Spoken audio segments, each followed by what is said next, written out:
Yes.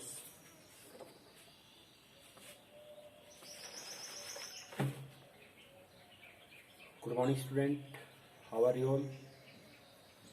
आप सभी कैसे हो? Today discuss about class 12 chapter sports medicine and physiology in sports and sports medicine. हम डिस्कस कर चुके scope of sports medicine and definition of sports medicine, causes of injury, types of injury. Types of injury, two types: soft tissue injury and hard tissue injury. Soft tissue injury, two types: skin injury and muscle injury. Skin injury, types of muscle injury या फिर types of skin injury: laceration, incision, कंट्यूशन, अवर्सन। ये आपकी क्या है? Skin injury है। जहाँ पे सिर्फ स्किन से रिलेटेड पार्ट डैमेज हो जाते हैं उसको स्किन इंजरी बोलते हैं, और उसी के अकॉर्डिंग अगर सॉफ्ट टिश्यू इंजरी की बात करते हैं तो muscle injury. Types of muscle injury, 3 types: cramp, strain, strain. Difference between strain STRAIN and sprain SPRAIN. Very important. Strain, it also known as muscle pull injury. Muscles pull injury.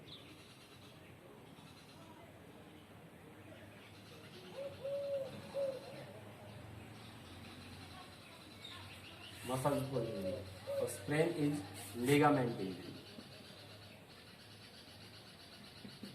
Ligament injury. Okay, दोनों के अंदर difference है। अगर कहीं ligament में damage हो जाते हैं तो उसको हम स्प्रेन बोलते हैं SPRAIN, and strain it also known as muscle pull injury. Complete कर चुके first time treatment, muscle injury treatment PRICER।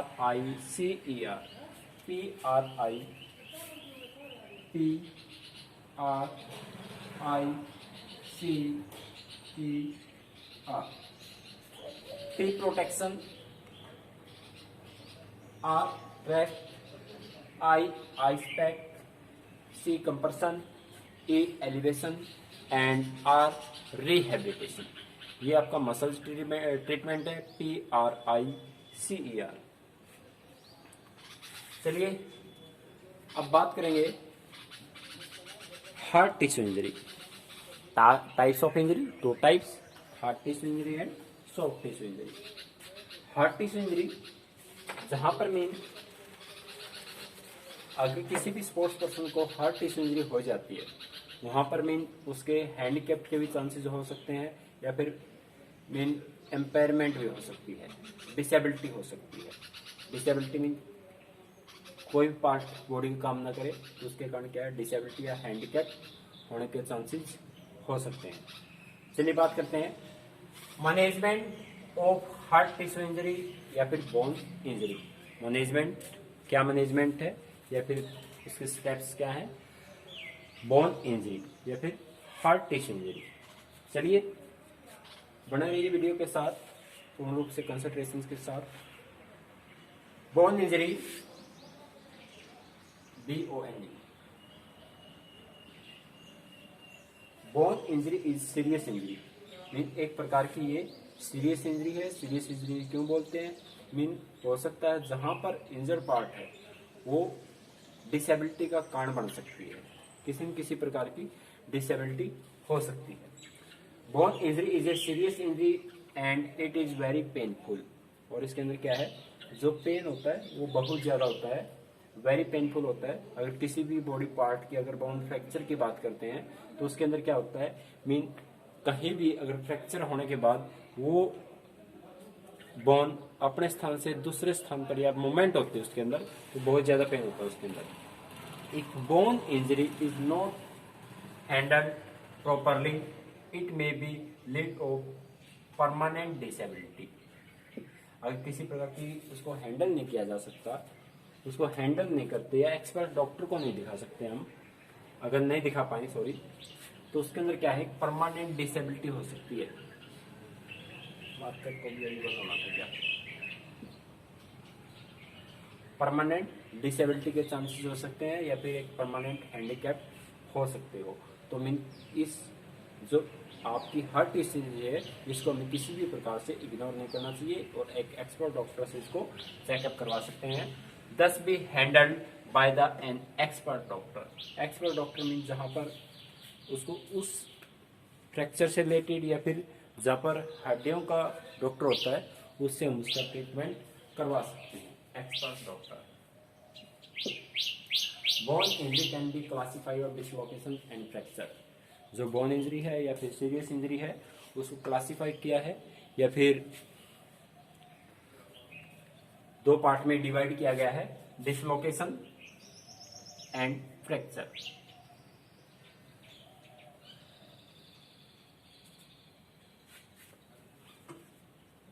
Dislocation and fracture. First आपका dislocation. Dislocation it is the injury of joint. Dislocation, which types of injury? Dislocation, it is injury of joint, या जो आपकी dislocation injury है वो एक प्रकार की joints की इंजरी है। ज्वाइंट्स या मीन फॉर एग्जांपल जैसे आपका मैक्सिमम बोल सॉकेट ज्वाइंट बोल सकते हैं आप। Types of joint in our body, 3 types, immobile joint, mobile joint and freely movable joint. Types of furniture joint, gliding joint, ball socket joint, and hinge joint, pivot joint. Joints की injury है in which the adjoining bone are the displaced from their original position. जहाँ पर उसकी original position होती है वहां से उसकी क्या है, डिस्प्लेस हो सकती है या फिर वो अपने स्थान से खिसक सकती है, राइट। जहां पर मेन ज्वाइंट से रिलेटेड इंजरी है और एक ओरिजिनल पोजीशन होती है, उस अपनी ओरिजिनल पोजीशन का स्थान छोड़ के दूसरी जो स्थान है या दूसरी पोजीशन के साथ या दूसरी बोन के साथ वो टकराती है, उसको हम क्या बोलते हैं, डिसलोकेशन बोलते हैं। It may be associated of sprain और फ्रैक्चर। स्प्रेन कार्निश का हो सकता है या fracture. Dislocation is mainly causes due to direct indirect impact over the joint. It may be simple dislocation, fractured dislocation, simple dislocation हो सकता है, fracture dislocation हो सकता है, complicated dislocation and deformity may arise if treatment is not given properly. Dislocation is common in throwing and jumping event. It can be prevented. Strength muscles performing warming up. Strength muscles performing warming up. जो आपके dislocation injury है वो maximum कहाँ मिलती है आपको, throwing event के अंदर, थ्रोइंग और जंपिंग इवेंट। अगर इवेंट की बात करते हैं एथलेटिक्स के अंदर, what is athletics? Running, jumping and throwing, it also known as athletics. Athletics mean 2 प्रकार के इवेंट होते हैं, फील्ड इवेंट और ट्रैक इवेंट। ट्रैक इवेंट के अंदर आपकी रेसिस होती है जिसके अंदर आपकी types of races, long distance races, medium races, short races. Short races के अंदर 100 मीटर, 200 मीटर एंड 400 मीटर, और मीडियम रेसिस 1500 मीटर और 3000 मीटर, और long races 5000 metre, 10,000 metre, cross country and marathon. Field event की बात करते हैं जिसके अंदर मेन चांसेस ज्यादा होते हैं डिसलोकेशन के। फील्ड इवेंट के अंदर रनिंग, जंपिंग एंड थ्रोइंग। जहाँ पर for example discus throw, shoulder part की मूवमेंट होती है, डिस्कस थ्रो, हैमर थ्रो और शॉर्ट पुट, जैवलिन। और जंपिंग की बात करें, triple jump, long jump, high jump. जहाँ पर मैक्सिमम बॉडी पार्ट यूज होता है बॉल सॉकेट ज्वाइंट। तो इसलिए आपकी एक प्रकार की डिसलोकेशन आपकी हार्ट टिश्यू इंजरी है, जहाँ पर मीन जो अपनी बोन अपने स्थान को छोड़कर किसी दूसरे स्थान से या फिर दूसरे बोन के साथ टकराती है, उसको हम डिसलोकेशन बोल सकते हैं। चलिए कुछ डायग्राम है, इतने क्लियर तो नहीं है फिर भी कोशिश की है आपको समझने में हेल्प करेंगे। आपके जो डिसलोकेशन है, डिसलोकेशन के ऊपर आपके 3 डायग्राम है, 1, 2 एंड 3। अगर बोन सॉकेट ज्वाइंट की बात करते हैं बॉडी के अंदर, मीन 2 जगह मिलते हैं। आपका जो शोल्डर ज्वाइंट है, ये शोल्डर ज्वाइंट की बात की गई है। शोल्डर ज्वाइंट के अंदर ये आपका सेक्युलर दिया गया है और ये आपकी क्या है, ह्यूमरस बोन दी गई है। हैंड्स की, हैंड्स बोन देख सकते हैं इसके अंदर, हैंड्स बोन। 1 मिनट, मार्कर निकाल लेते हैं, अच्छे से काम नहीं करेंगे। Only 1 minute wait. ओके,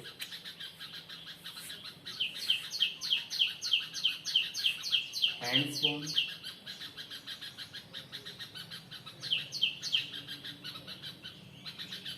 ये आपकी secular.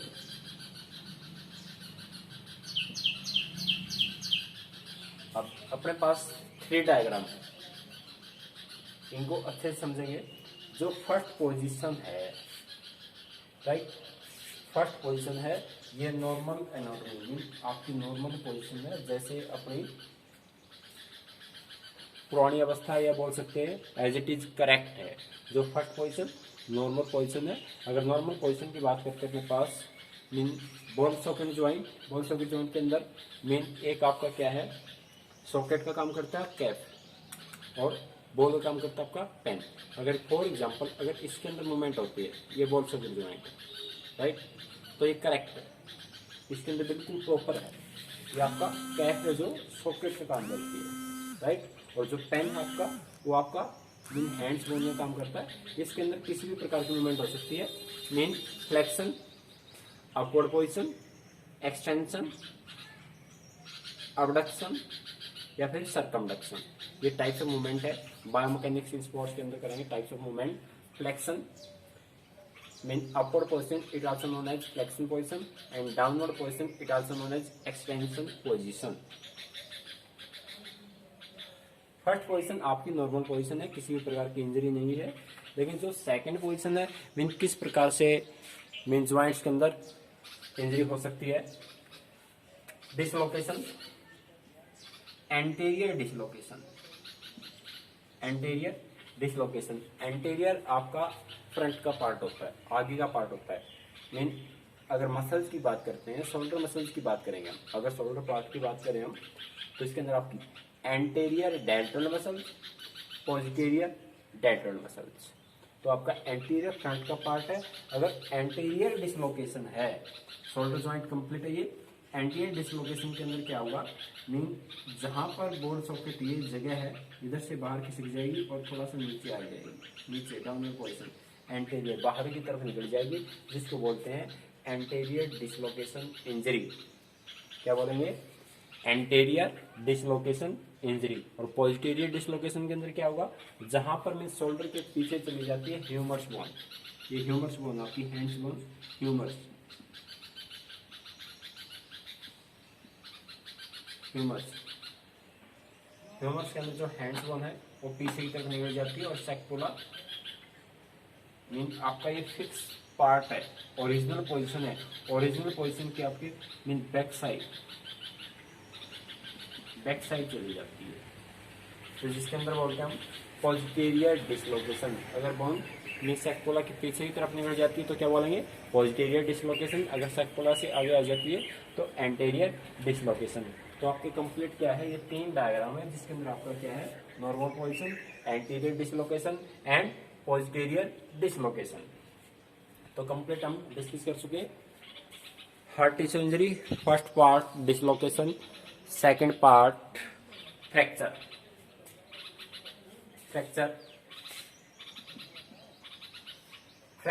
In this injury, bone break up by some external pressure।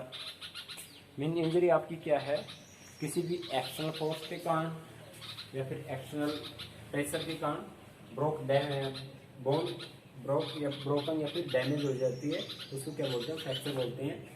In this injury bone breaks up by some external pressure,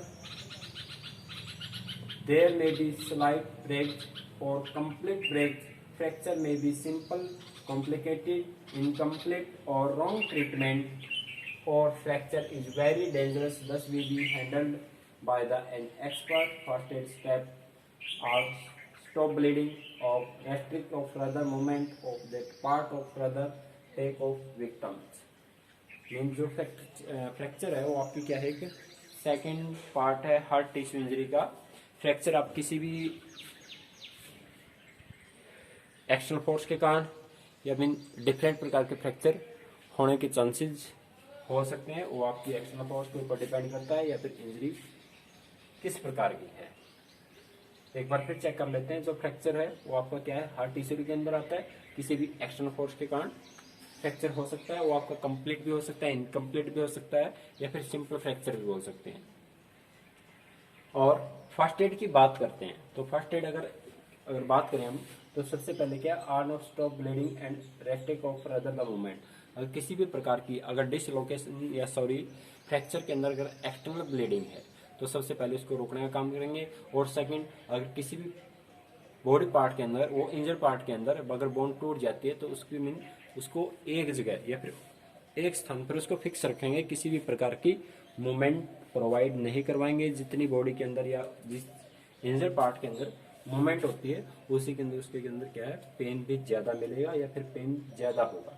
तो सबसे पहले हमारी जो फर्स्ट स्टेप के अंदर है एक्सटर्नल ब्लीडिंग रोकेंगे, और मीन किसी भी एक्सटर्नल इक्विपमेंट्स के साथ या किसी भी एक्सटर्नल हेल्पर के साथ, असिस्टेंट हेल्पर के साथ उसको एक जगह फिक्स रखेंगे और एक एक्सपर्ट डॉक्टर से उसको चेकअप करवा सकते हैं या फिर उस पार्ट के इंजरी पार्ट का ट्रीटमेंट करवा सकते हैं। तो फ्रैक्चर के अंदर काफी डिफरेंट प्रकार के फ्रैक्चर बॉडी के अंदर, मीन जो आपकी कंप्लीट भी है, इनकम्प्लीट भी है, और साथ में चेक कर लेते हैं। फर्स्ट आपका क्लोज फ्रैक्चर। नेक्स्ट वीडियो में के अंदर आपको मीन जैसे आपको डिसलोकेशन के डायग्राम दिखाए गए हैं वैसे एज इट इज इसको फ्रैक्चर के डिफरेंट प्रकार के आपको डायग्राम करवाएंगे और उसी की हेल्प से आप इसको अच्छे से समझ सकते हैं। क्लोज फ्रैक्चर मिल सकता है। ओपन फ्रैक्चर मीन स्किन से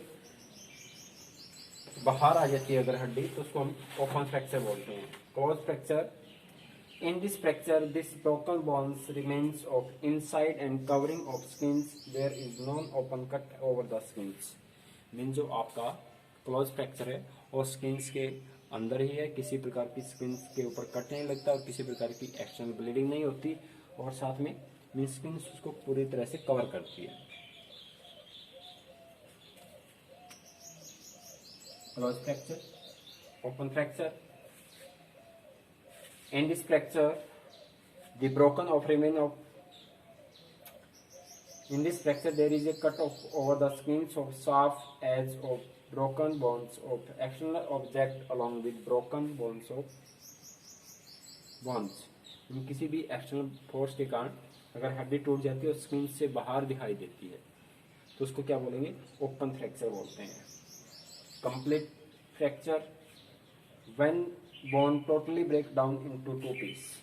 जो आपका कंप्लीट फ्रैक्चर है उसके अंदर क्या है, पूर्ण रूप से हड्डी टूट जाती है, दो पार्ट में डिवाइड हो जाती है, उसको बोलते हैं हम कंप्लीट फ्रैक्चर। ओपन फ्रैक्चर जहां से स्किन से बाहर आ जाए, open fracture and complete fracture. Complete fracture के अंदर क्या है, मीन पूर्ण रूप से हड्डी दो पीस में टूट जाती है जिसको हम कंप्लीट फ्रैक्चर बोलते हैं। Incomplete fracture, bone is crack in partly breaks up. Mean bone crack हो जाती है, टूटने की वजह से, उसको बोलते हैं हम इनकम्प्लीट फ्रैक्चर। फिफ्थ आपका रिपोर्टेंट है जिसके अंदर बोलते हैं green stick fracture. Green stick fracture ये एक प्रकार का हेयर लाइन फ्रैक्चर होता है। हेयर लाइन फ्रैक्चर इसके अंदर क्या है, अगर इसको अच्छे से हम चेकअप करते हैं, मीन आपकी जो चाइल्डहुड एज की बात करते हैं आपकी, मीन 5 to 12 ईयर, या फिर बोल सकते हैं 5 to 8 ईयर। मिडल चाइल्डहुड आपकी 8 to 11 ईयर होती है। 8 to 11 year, it also known as later childhood।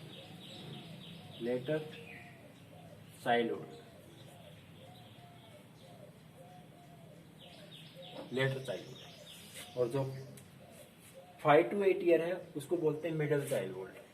5 to 8 year, 5 to 8 ear middle childhood.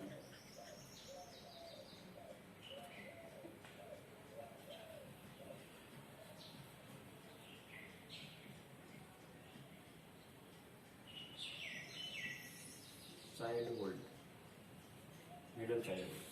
जो आपकी अर्ली चाइल्डहुड है और मिडिल चाइल्डहुड है उसके अंदर आपका क्या है, गैस्ट्रिक फ्रैक्चर के चांसेस ज्यादा होते हैं। इसमें क्या होता है, मेन हड्डी टूटने के बजाय बैंड हो जाती है, मेन हड्डी बुन जाती है जिसके अंदर फ्लेक्सिबिलिटी ज्यादा होती है बच्चे के अंदर, जिसको बोल सकते हैं हम हेयर लाइन फ्रैक्चर। और कम्युनिकेटिव फ्रैक्चर, कम्युनिकेटिव फ्रैक्चर क्या है, जहां पर bone is broken into two में small piece in the site of fracture, mean छोटे छोटे पीस के अंदर टूट जाती है, जिसको बोलते हैं हम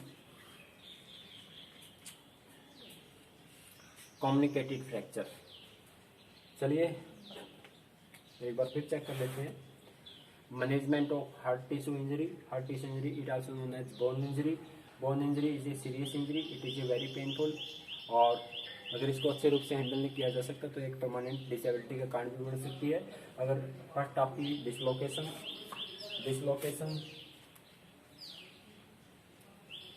डिसलोकेशन और फ्रैक्चर, ये आपकी हार्ट टिश्यू इंजरी के पार्ट है, दो प्रकार की आपकी, जिसके अंदर हम फ्रैक्चर डिफरेंट प्रकार के फ्रैक्चर हो सकते हैं जो आपकी नेक्स्ट क्लासेस के अंदर करेंगे। और डिसलोकेशन के अंदर 3 पार्ट है, normal, anterior dislocation and posterior dislocation. Okay, अगर फिर भी किसी प्रकार की प्रॉब्लम है तो आपकी डाउट क्लासेस स्टार्ट हो चुकी हैं जूम ऐप्स पे, तो उसके अंदर आप डाउट पूछ सकते हैं और अपने डाउट रख सकते हैं, उसको सोल्यूशन किया जाएगा। Okay, thank you, have a nice day, colourful day, अच्छे रहें और आपका स्वास्थ्य अच्छा रहे। थैंक यू और सुरक्षित रहें।